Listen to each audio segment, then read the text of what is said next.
Bismillahirrahmanirrahim. Assalamualaikum warahmatullahi wabarakatuh.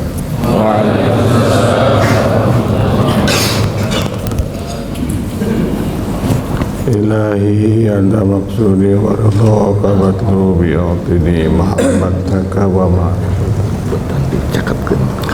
ila hadati khususan ruh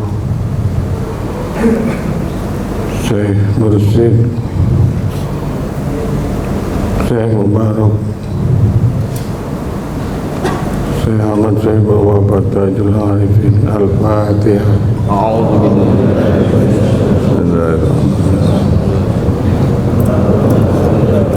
Iya benar.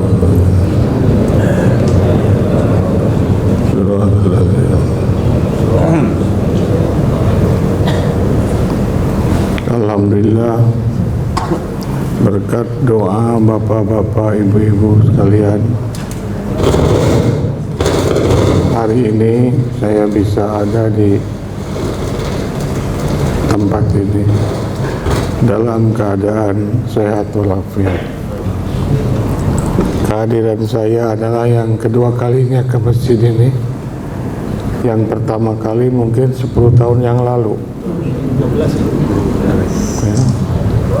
6 tahun. Saya tahun 2011 menderita sakit stroke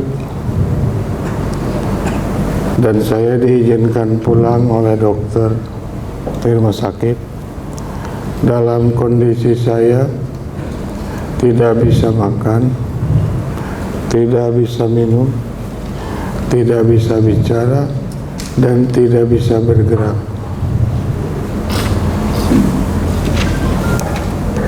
Tapi alhamdulillah dokter hanya satu pesan sama saya, kalau mau berobat ke akupunktur saja, tusuk jarum. Dan saya ketusuk jarum selama setahun. Ditusuk jarum itu nggak terasa apa-apa. Setelah setahun baru terasa sakit. Tapi kalau sekarang ditusuk jarum saya teriak-teriak. Saya bisa makan minum, dipijit di kampung Katapang dekat Soreang, ibu kota Kabupaten Bandung. Yang merawat bapak dan 2 anak. Dan saya kalau pergi ke sana selalu pakai ambulan. Karena kalau nggak pakai ambulan bisa 2 jam perjalanan. Kalau pakai ambulan cuma 20 menit. Demikian juga ketika saya tusuk jarum, saya selalu pakai ambulan. Sehingga tetangga tiap pagi itu ribut, ada apa nih Pak Juhaya? Nah, alhamdulillah sampai sekarang masih hidup dan udah bisa makan dan minum. Udah mulai bisa minum itu dalam arti minumnya pakai sendok. Yang sebelumnya minum tuh ditetes pakai kapas ke mulut.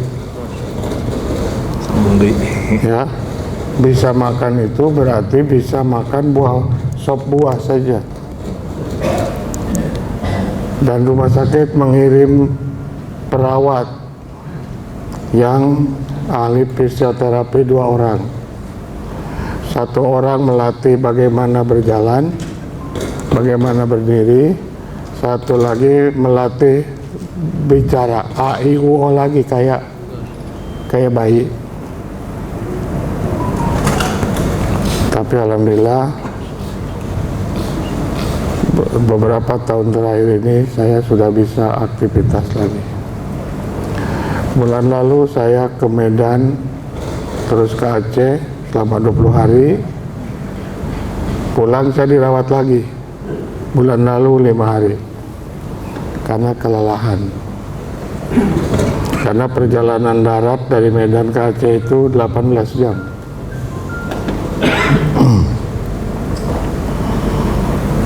Tadinya saya mau dirawat di Rumah Sakit Pusat Otak Nasional, tetapi karena direkturnya orang Bandung, Jadi saya berobat jalan aja di Bandung.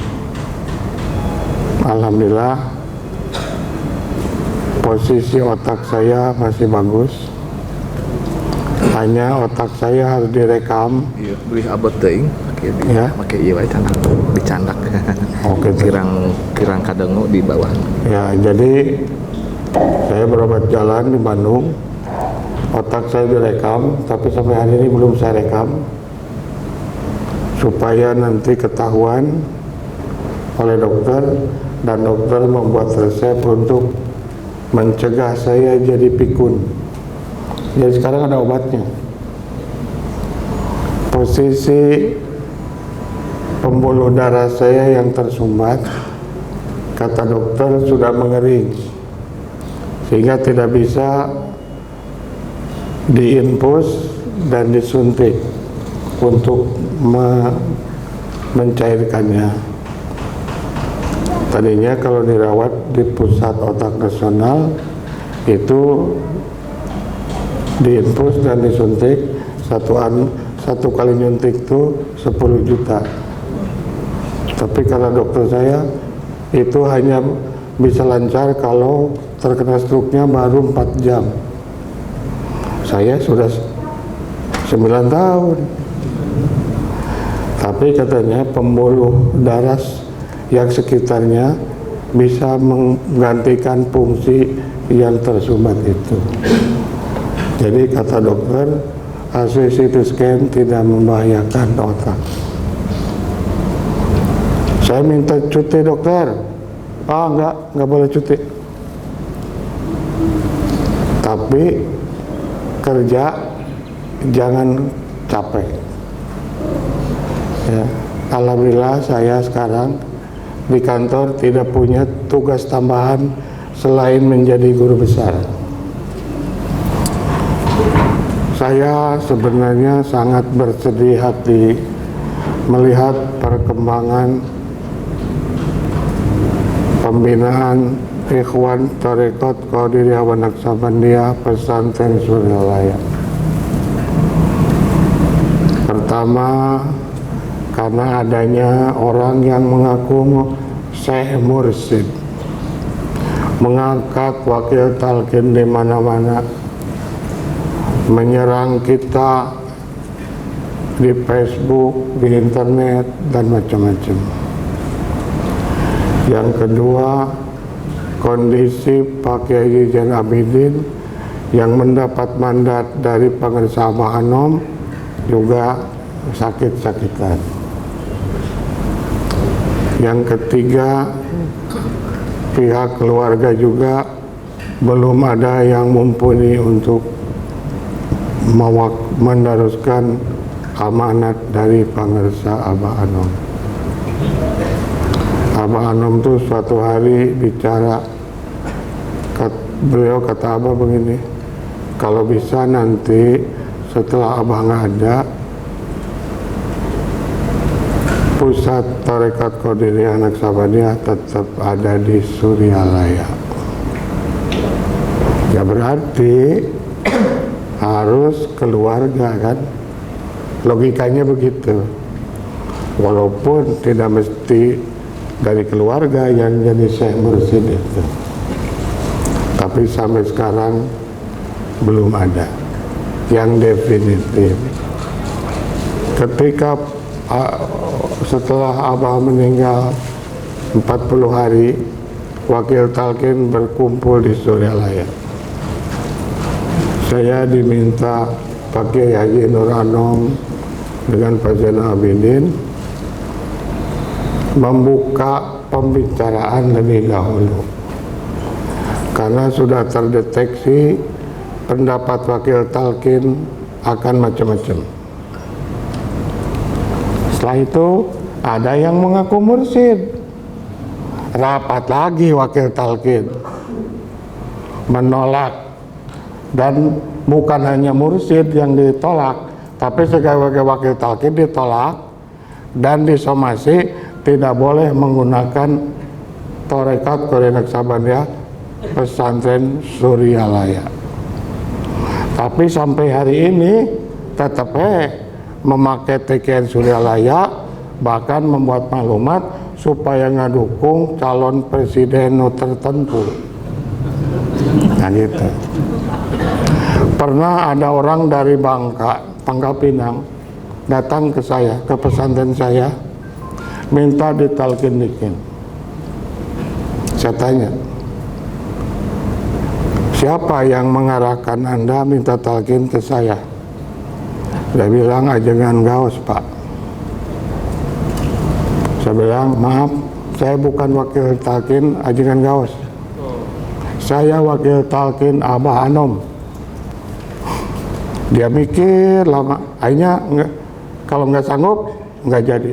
Akhirnya dia pulang. Kenapa saya begitu? Karena saya duga itu jebakan. Supaya saya sah dianggap wakil kakinya Ajengan Gaos. Itu satu jebakan.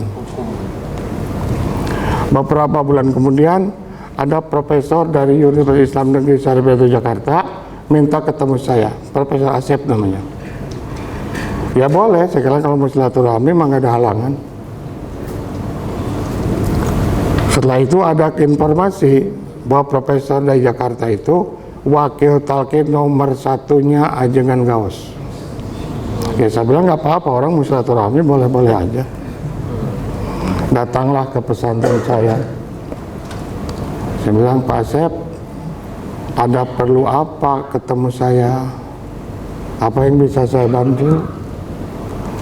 Oh Pak, saya itu profesor di bidang sastra Arab, tapi saya dapat tugas mengajarkan ilmu tasawuf dan tarekat. Kemudian apa masalahnya bisa mau ketemu saya? Saya ingin tahu penjelasan Pak Juhaya. Pak Juhaya kan profesor hukum dan juga wakil talkin tarekat. Apa bedanya fikih dengan tasawuf dan di mana hubungannya? Saya jelaskan bagaimana fikih, bagaimana tasawuf. Terus setelah saya jelaskan, terus apalagi yang bikin Bapak susah? Ketika saya mau mengajarkan tasawuf, baca buku, jadi bingung saya. Buku yang baca Bapak itu buku yang mana? Dia bawa buku yang ditulis Kiai Haji Abdul Gogaos Saiful Maslul. Di bagian mana yang bikin Bapak pusing? Ya, yang dia bilang di sholat duha begini-begini, di sini. Ya saya bilang Uqudul Juman yang diterbitkan pesantren Gaos itu banyak yang nggak benar, tidak asli. Sehingga ajengan jejen yang ditulis di situ pegawai penyuntingnya pernah mensomasi pakai pengacara supaya dirubah, tapi itu digugu, tapi nggak ditaati oleh Gaos. Saya terangkan tuh, udah kurang lebih 2 jam, 3 jam ngobrol dengan saya, dia merasa puas dan minta izin pulang. Ya, sebelum pulang dia ngasih kenang-kenangan ke saya, bingkisan, bungkusan ya. Dia bilang nanti kalau ada masalah lagi saya mau ketemu lagi. Dan ketika datang itu dia yang pertama kalinya mukadimahnya dia katakan bahwa orang tua beliau adalah murid Abah Sepuh. Dia berasal aslinya dari Sukabumi. Nah, dia tunjukkan buku-buku yang dia baca yang ditulis oleh pesantren Sirna Rasa Ciceri, tapi selalu mengatasnamakan Kodiyah Tarekat Kodiyah Sabaniyah pesantren Suryalaya. Saya katakan itu sudah kita somasi, kita kasih peringatan yang boleh pakai nama Tarekat Kodiyah Sabaniyah, tapi tidak boleh pakai nama Suryalaya. Kenapa dia tidak pakai nama pesantren dia aja, yang namanya pesantren sirna rasa? Mungkin rasanya sudah sirna, kemungkinan ya gitu. Dia mengangkat wakil talqin di mana-mana, menyerang terus sama kita, sama jamaah. Karena kalau mursyid sudah meninggal katanya, maka wakil talqinnya tidak sah. Kita biarin aja. Karena kayak keren sarangan nangis bosanan lamaran. Iya kan? Iya. Saya ingat nasihat Abah Anom aja. Suatu hari saya diundang oleh Persatuan Islam dalam seminar internasional di Bandung.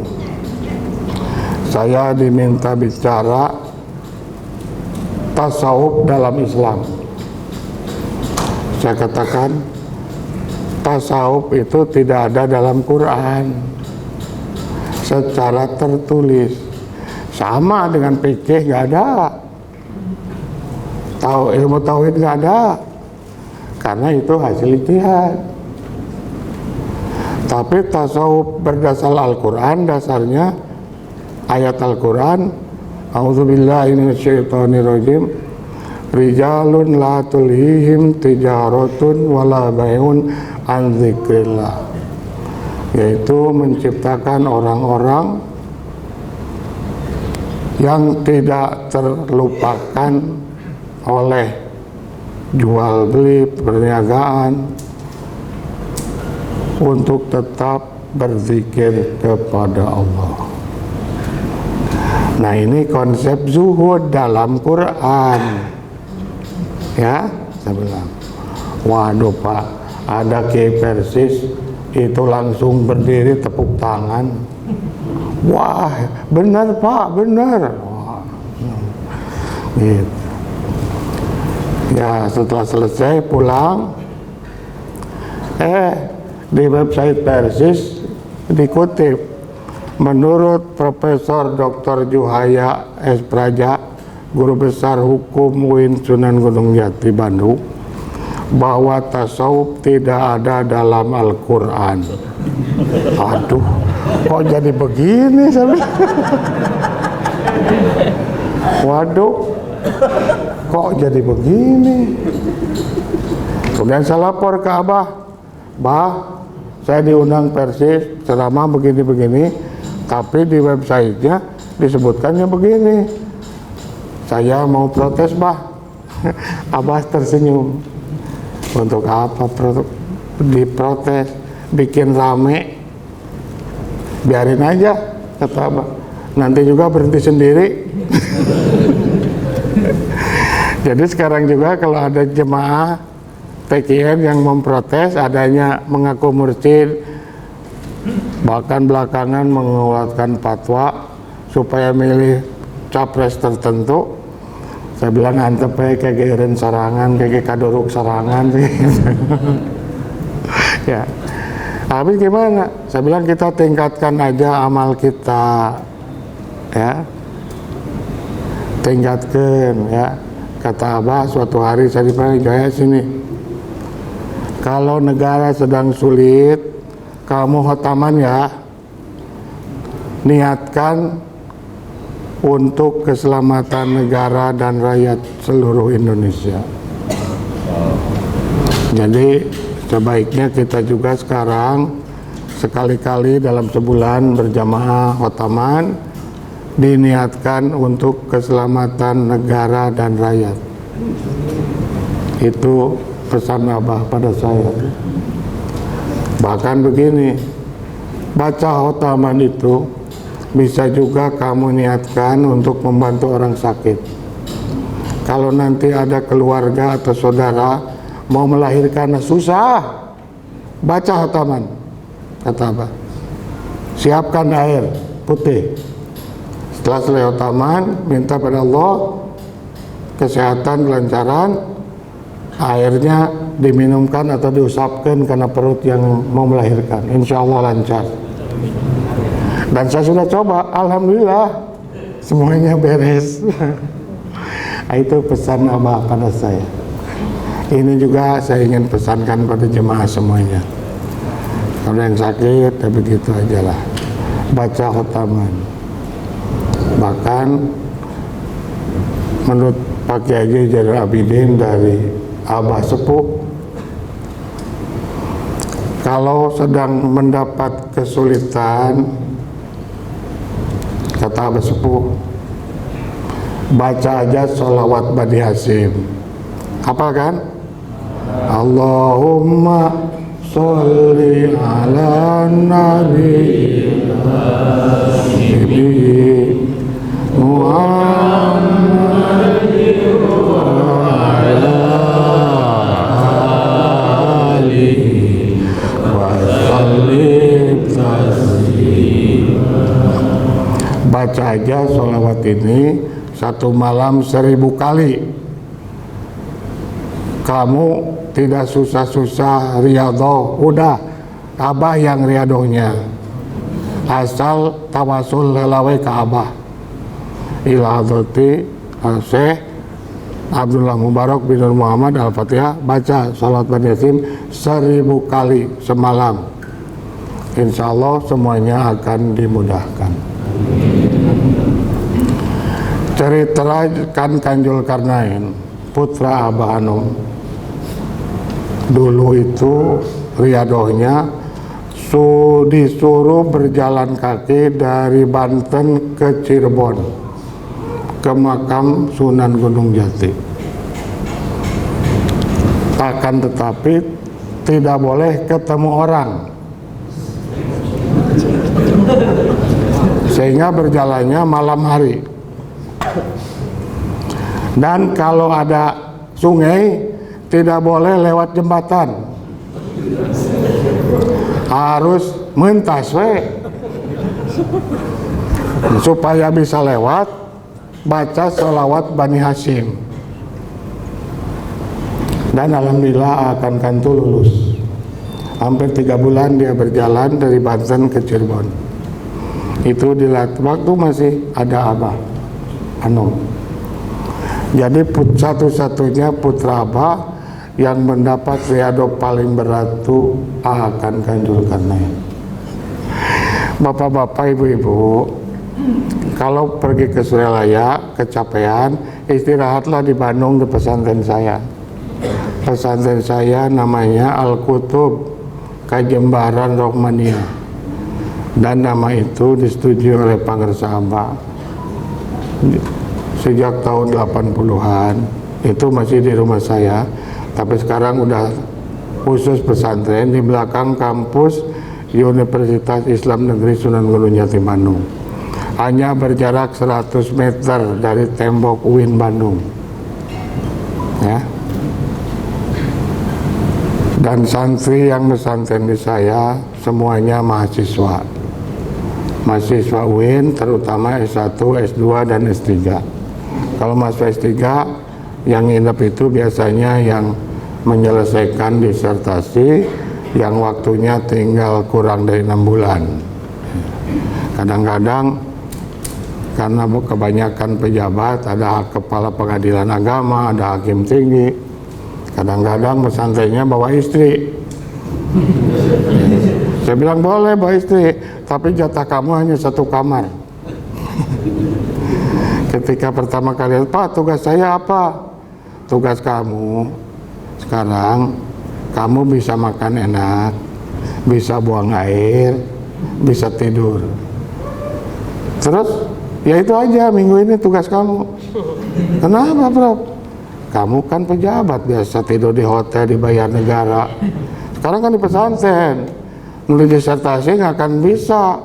Kalau nggak bisa tidur, nggak bisa makan, nggak bisa buang air, ya kan?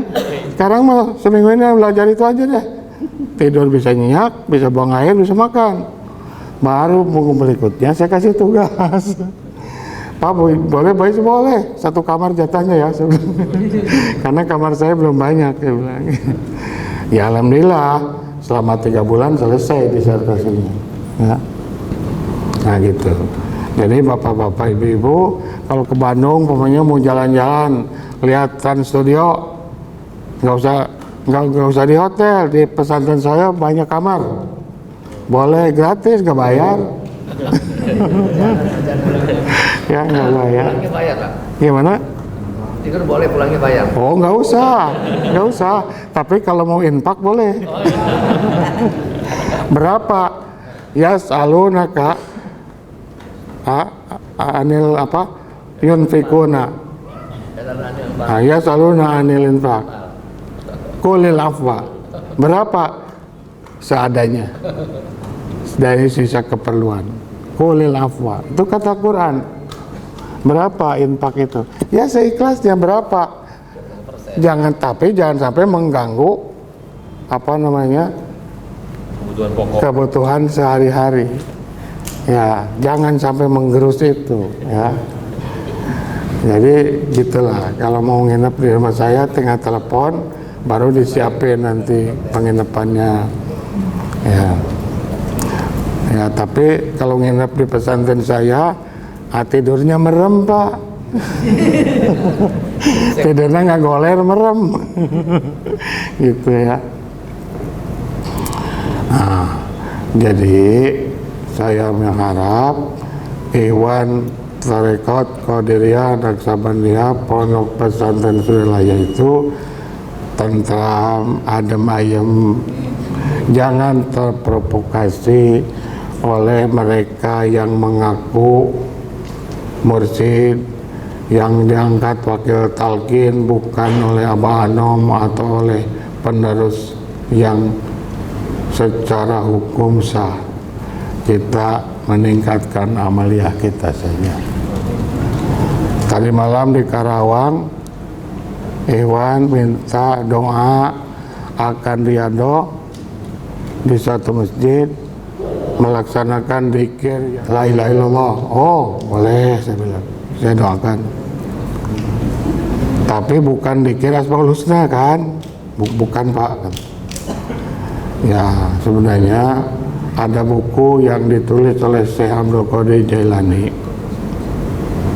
Buku itu baru didapat ketika Ustadz Ali Singapura pergi ke Mesir sama dengan Jejen.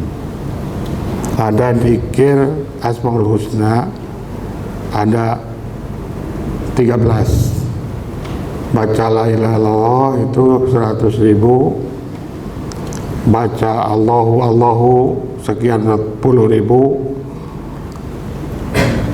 dan biasanya itu kalau di pesantren pajak dunianya Pak Abu Arif, putranya apa yang mewakafkan masjid ini, mereka laksanakan setiap mau manakib 3 hari dengan berkhalwat.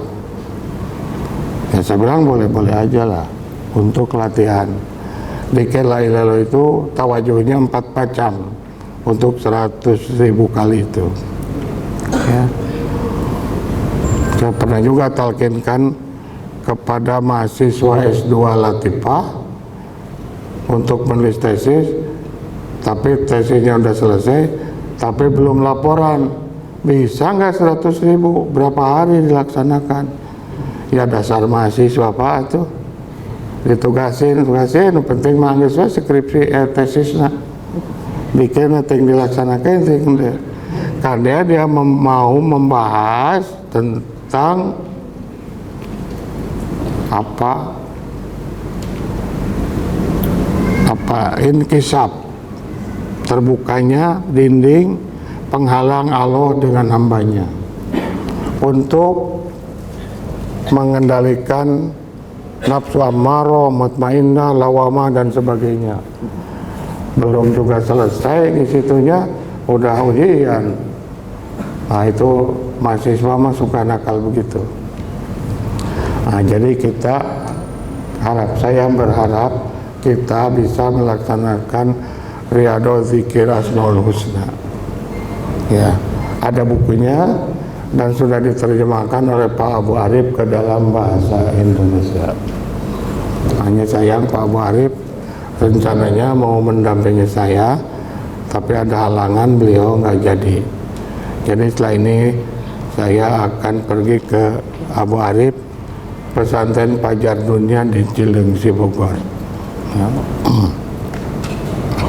Mudah-mudahan dalam keadaan sehat walafiat. Amin. Jadi banyak pelajaran-pelajaran yang saya dapatkan dari Pangersa Abah Anom. Tapi kalau saya pergi ke Suralaya, nggak tahan, saya nangis. Karena saya itu salah seorang murid Abah Anom yang baong, yang nakal. Sering telinga saya diputar sama Abah Anom. Karena solo sholat saya bandel, terutama bulan puasa. Bulan puasa itu kerjaan saya ngecek madrasah rumah Abah. Ketika zuhur, ya sholat lah, iya Abah. Wah, Abah udah sholat, saya masih ngecek. Ya sholat. Abah kalau lotor, telinga saya diputar. Bau si Aceh, kata Abah. Baru saya sholat. Setelah saya sekolah di Ciputat, ambil program doktor, saya dipanggil pulang sama Abah melalui Insinyur Kosasi sama Insinyur Ucu, Pak Jaya. Kata Abah harus pulang. Enggak ada, udah apa? Ya gimana nanti aja lah, pokoknya pulang. Pulang saya ke Suralaya. Apa? Ada apa? Jaya, iya, Raden Hikmat menjual bioskop di Tasikmalaya, dijadikan pusat dakwah. Abah merasa sayang kalau gedung bagus begitu hanya dijadikan kampus madrasah aliyah. Terus Abah maunya gimana? Abah ingin perguruan tinggi dan mau balik Suralaya nanti harus dapat sertifikat dari perguruan tinggi, karena nanti akan berkembang pesat sehingga mau balik juga harus sarjana, nggak ketinggalan. Terus gimana Abah? Ya sekarang kamu katanya harus ngelola, sanggup nggak? Abah nggak sanggup. Nggak sanggup Bah. Bah, kenapa nggak sanggup? Calon dosen nggak ada, tanahnya belum diwakafkan, fasilitas yang lainnya nggak ada, nggak sanggup Pak. Permisi Pak, pulang.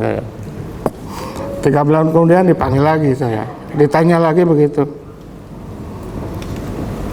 Bah, saya sanggup dengan syarat. Pertama, tanahnya disertifikat wakafkan dulu. Udah ada 3 hektar tanahnya. Udah, 3 bulan panggil lagi. Ya, nih sertifikat. Oh, leres Pak, mak.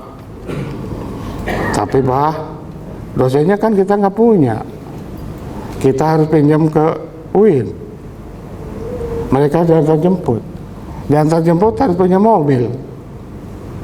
Kemudian untuk jalan kuliah kan ada biayanya. Harus bayar dosen, ya kan? Bayar kebersihan, bayar listrik. Apakah Abah punya uang untuk biaya 1 tahun? Boga, DWG, boga. Laras Bah, bener boga DWG duit itu. Oh, ayo mobil nah ya Bah, aya mobil. Pangmelikan ku dewe. Oh gitu Bah. Mangga atau diberi bismillah we. Waduh, semua tepuk tangan bari ngadoa. Udah selesai bubar, saya dipanggil ke kamar. Ya, sini. Hei, kadieu. Hei, mobil teh da eueuh nu teh macam. Hei, Abah kumaha? Mobil di mana tuh, Pak? Itu cenah nu Toyota Hiace yang dikasih Jenderal Yoga.